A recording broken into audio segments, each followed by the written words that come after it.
Diolch, Deputy Presiding Officer. Cabinet Secretary, you mentioned green growth in your statement, but green growth does come at a cost to communities. Many people in Brecon and Radnorshire are very concerned about the industrialisation of Mid Wales by large-scale wind turbines. The First Minister and the Prime Minister's visit to an onshore wind farm caused alarm to many in my constituency, and also Ed Miliband's rhetoric isn't really helping that either. Cabinet Secretary, will this Welsh Government stand up for the people of Mid Wales and stop the industrialisation of the countryside, or will you stand with big corporations and allow wind farms to be put all over my constituency on the road to net zero?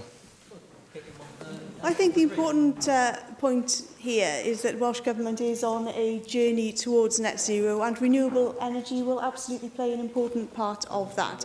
But there are a range of sources of renewable energy. We've talked a lot this afternoon about floating offshore wind. There's more traditional offshore wind, solar.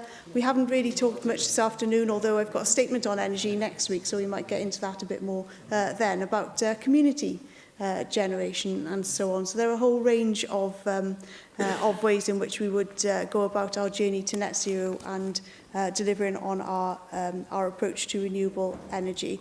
What is the most important thing really is that communities are always involved and engaged, and that consultation process is really important. And I know that consultation can take time. Developers find the time sometimes frustrating, but I think that that is something in the system that we have to absolutely respect, to give communities their chance to have their say, and then also to make sure that the community benefits which are aligned to that are sufficient and appropriate.